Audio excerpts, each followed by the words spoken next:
Imagine having everything. You are 35 years old. You have $2.5 billion in your bank account. You just outbid Jay-Z and Beyoncé for the most expensive house in Beverly Hills. You have a room dedicated entirely to candy. A car elevator. An infinity pool that overlooks the world. And yet, you have never been more miserable. Most people spend their lives trying to build a kingdom. Markus Persson built a universe. But in the end, he didn't just sell his company. He sold his soul to the highest bidder. He didn't win the game. He escaped it. This is the story of the man who sold his world for zero peace of mind. To understand the end, we have to look at the beginning. And the beginning was cold. Sweden, 1979. Markus Persson wasn't born with a silver spoon. In fact, his childhood was a series of shadows and escapes. He was a lonely kid. A social outcast who found the physical world confusing, unpredictable, and often cruel. But when his father brought home a Commodore 64, everything changed. While other kids were playing outside in the Swedish sun, Markus was lost in the glow of the monitor. For Markus, people were complicated. They had hidden motives. They had moods. But code? The code was logical. The code was honest. Code did exactly what you told it to do, every single time. By age 7, he was programming. By 18, he was a genius without a clear path, drifting through life like a ghost. He spent years working what he called soul-crushing jobs at web design firms and mid-level gaming companies.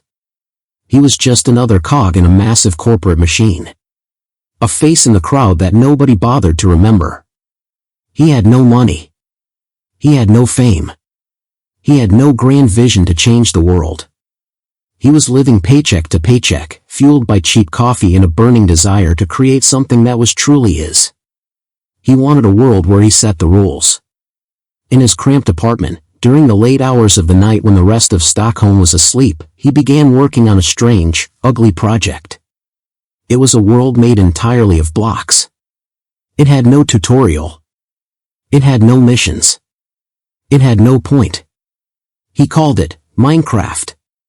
But little did he know, this digital sandbox was about to become his golden cage. It's 2009.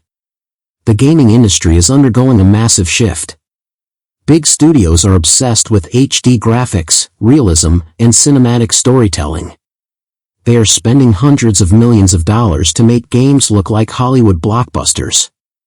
Then comes Markus, or as the internet would soon know him, Notch. He does the unthinkable. He releases a game that looks like it was made in 1985. It was pixelated. It was blocky. It looked primitive. He didn't have a marketing budget. He didn't have a PR team or a fancy office. He didn't even have a finished product. He put a simple link on a forum and told his users, "It's broken. It's not done. Give me €10 anyway." In 2009, this was a massive risk. People didn't play early access games back then. They expected perfection for their money.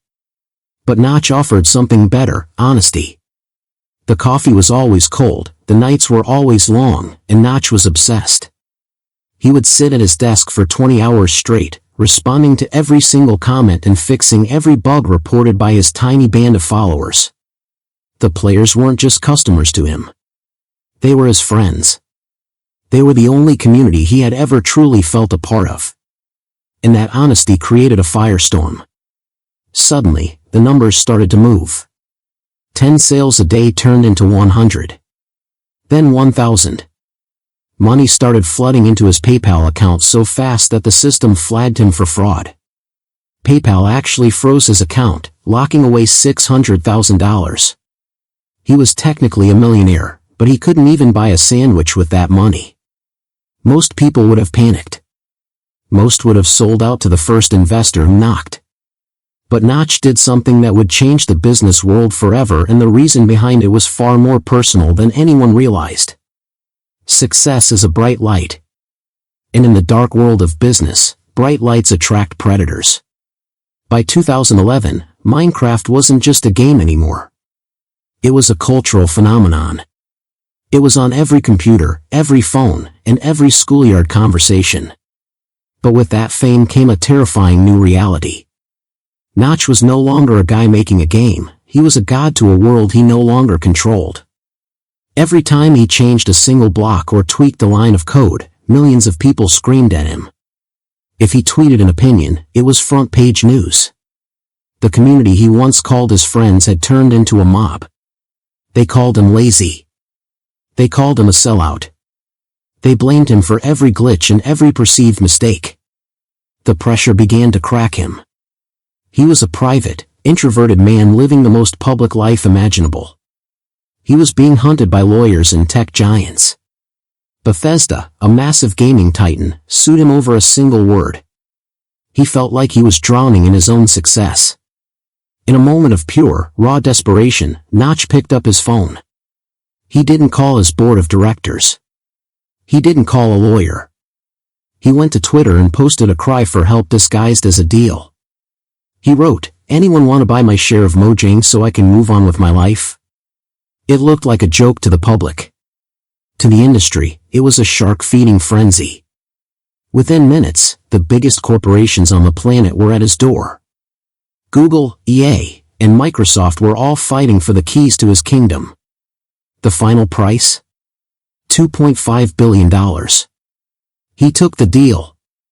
He signed the papers, handed over the keys, and walked away from the company he built. He thought that by taking the money, he was finally buying his freedom.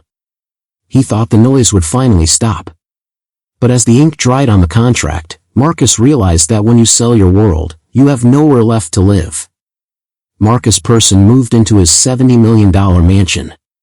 He had the candy. He had the cars. But he was banned from his own office. He was unfollowed by his old friends. He spent his days tweeting into the void, looking for the connection he had when he was broke. Microsoft scrubbed his name from the game's loading screens. The man who created the world was deleted from its history. We are taught that the goal of business is to exit, to sell, to win. But Notch's story tells us something different. He sold his purpose for a price.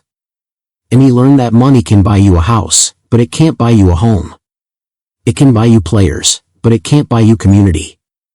Markus Persson is one of the richest men on earth. And one of the loneliest. He didn't sell his company for $0. He sold it for $2.5 billion. But today, he would probably give it all back just to be that kid in the cold Swedish winter, building his first block. Because in the end, the most expensive thing you can own is your own soul. If you had the chance to sell your passion for $1 billion, would you take it? Or would you keep building? Tell us in the comments below.